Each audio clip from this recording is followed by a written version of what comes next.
Sugeng Dalu Rahayu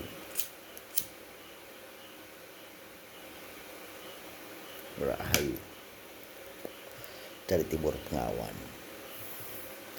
Malam ini ya nggak mau dipanggil dengan nama Eyang. Yang kali ini pengen dipanggil dengan nama Alejandro Kimpet ya, karena sudah cocok nih ya, yang kayak orang-orang Mexicano. ¿Cómo está, señor mexicano? ¿Por qué? Alejandro, ¿por qué?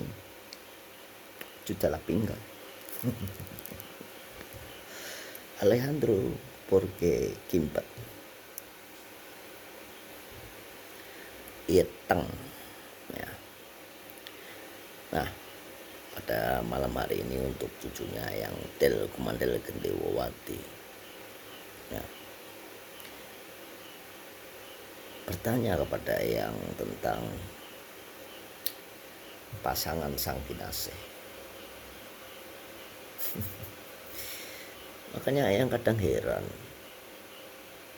ketika orang pandai meramal, bisa meramalkan a i u e o dar der dor war wer wor, tetapi apakah mereka bisa meramalkan pasangannya sendiri nanti?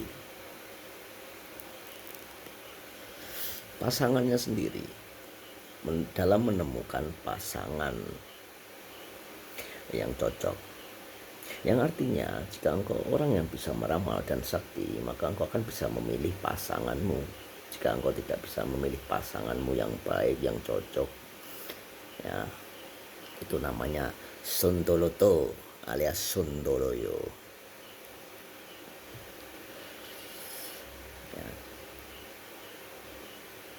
Del Kumandel Gendewawati, cucunya Eyang Alejandro Kimpet. Nah, malam hari ini yang berkata kepadamu,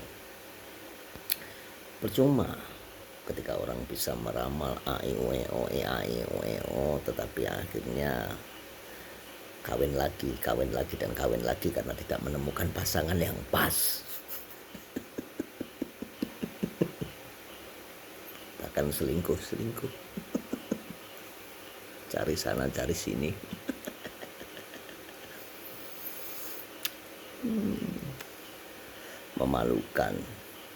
Memalukan sekali menurut Eyang.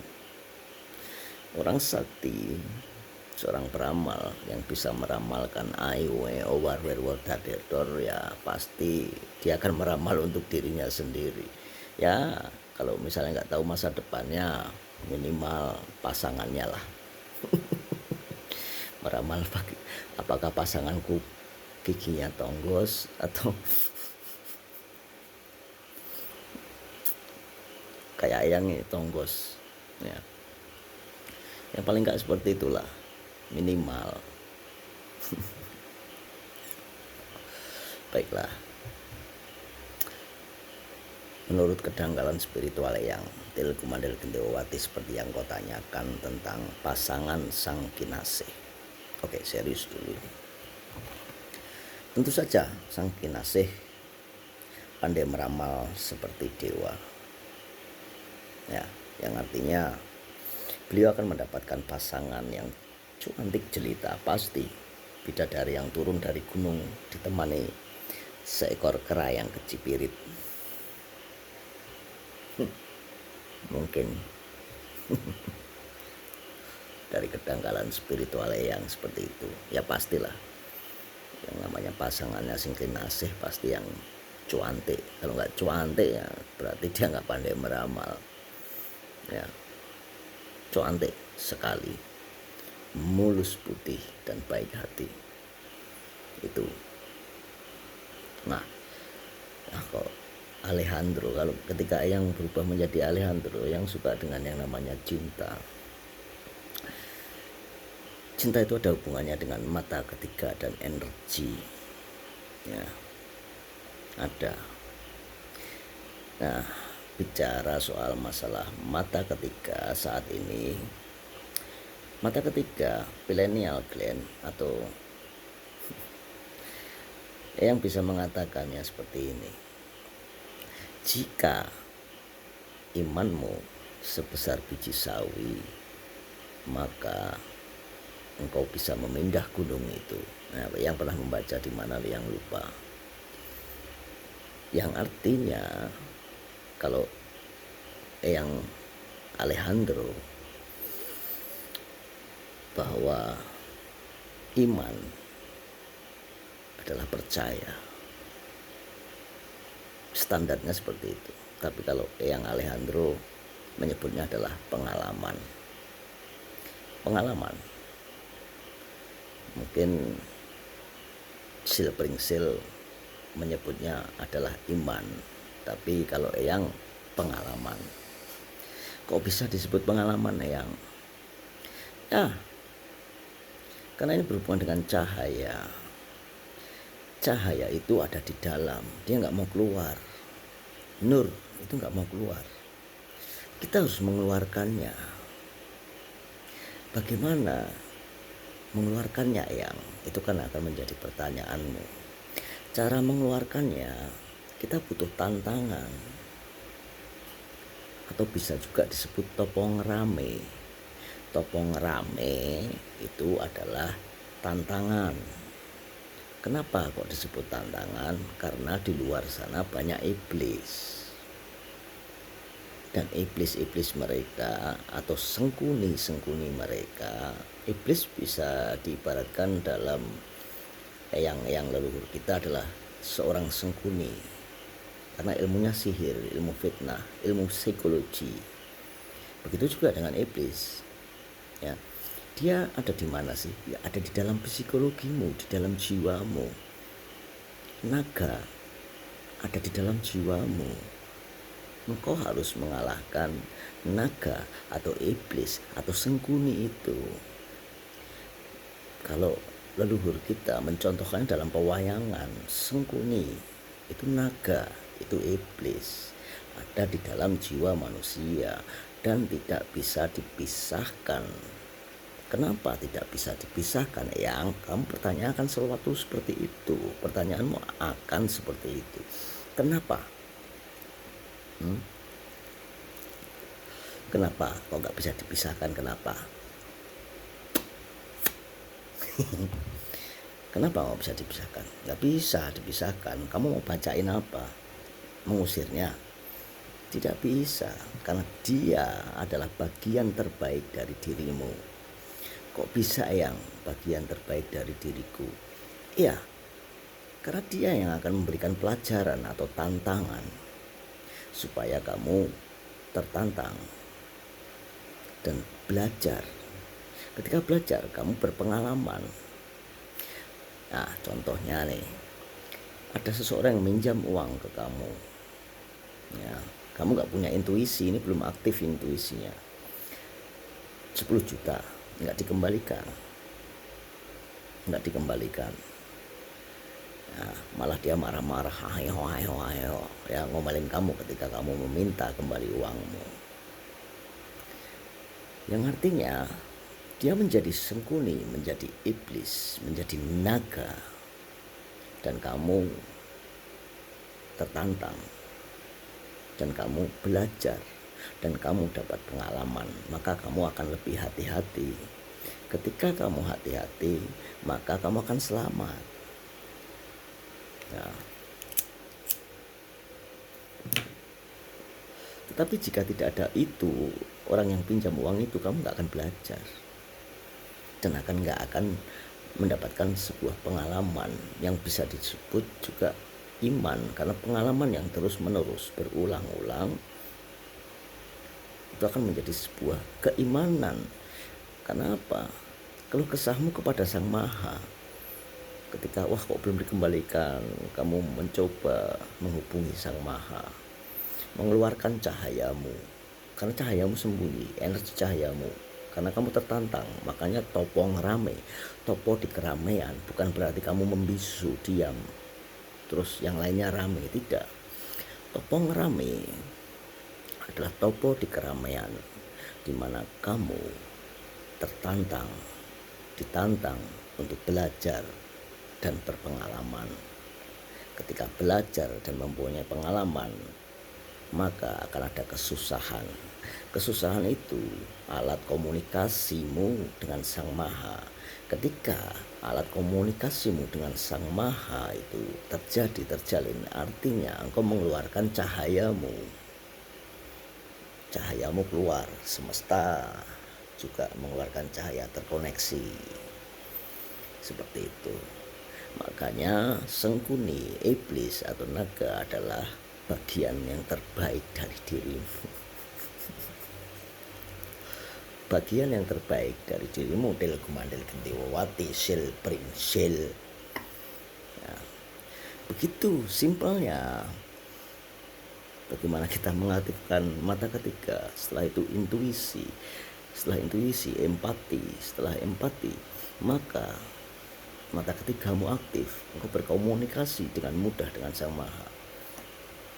Tapi ya dibantu dengan nafas, makanya samadhi dengan nafas yang baik, terus vitamin-vitamin yang baik yang bisa mengubah kimia tubuh supaya kuat ketika berkomunikasi, yaitu kunir sama asam jawa serta jahe merah itu diminum.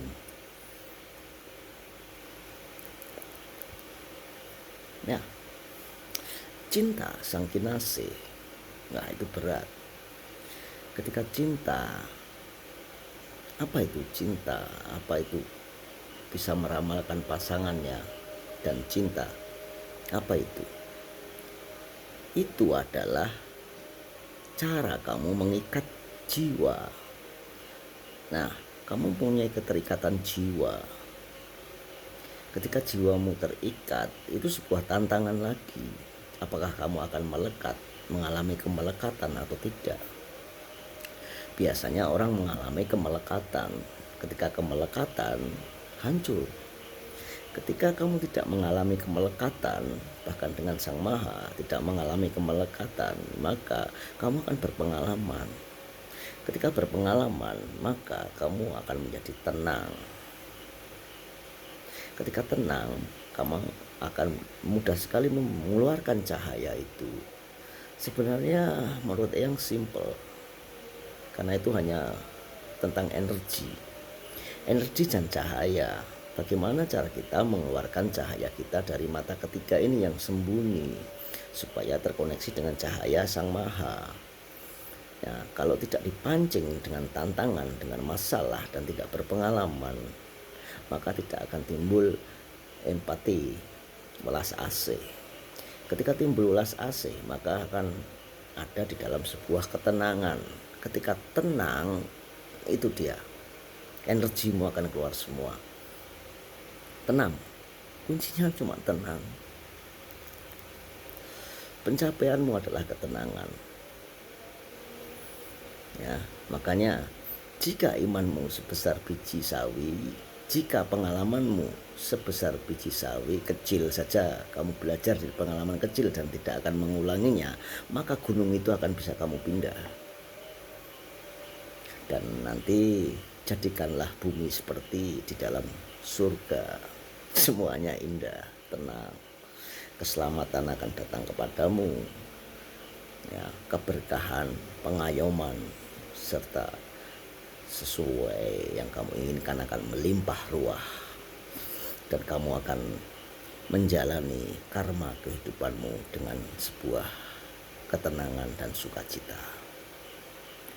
Nah, kenapa ada tantangan itu? Supaya di dalam keramaian, di dalam kebisingan, di dalam kesusahan, kamu tetap fokus dan tetap bisa bersukacita. Makanya bersukacitalah. Nah, kiranya begitu tentang biji sawi yang kecil dan mengeluarkan energi dan cahaya itu tadi.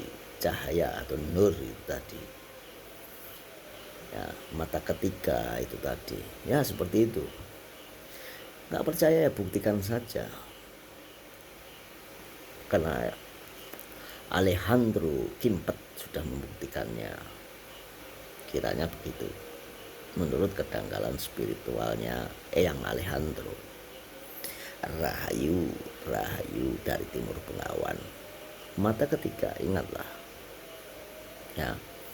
Dan ingat juga bahwa energi saat ini untuk mendewasakan kamu, Del Kumandel Gendewati dan Sil Pringsil, semua dibikin gaduh riuh ya, hanya untuk menguji seberapa tenang kamu. Akan banyak kegaduhan, kerisuhan, riuh, gemuruh, dardedor, warwerwor itu tadi. Tapi itu hanya untuk menguji, menantangmu seberapa tenang kamu dan seberapa ketenangan tingkat cahayamu bisa engkau keluarkan sehingga menarik energi Sang Maha Cahaya dengan cahaya itu sendiri. Senjatanya di dalam kegaduhan, kerisuhan, warwerwor, dardedor seperti ini adalah satu, welas asih, cinta kasih. Itu saja. Ketika engkau masih memegang teguh cinta, welas asih, maka akan selamat. Tapi lihatlah yang sombong dan congkak, merasa benar dan paling benar sendiri, mereka akan terbabat, terlindas, tergilas oleh keadaan warwerwor, dardedor, waswiswus. Mungkin dari kedangkalan spiritualnya yang rahayu, rahayu, rahayu sang kinasih, sang satrio, sang sangit. Eyang Alejandro pamit dulu, mau bubuk supaya bisa berada di dalam alam cinta, warwerwor, dardedor, waswiswus, sugeng injing. Udah jam 3, nggak terasa bumi berputar pelan, tetapi waktu cepat sekali. Ya.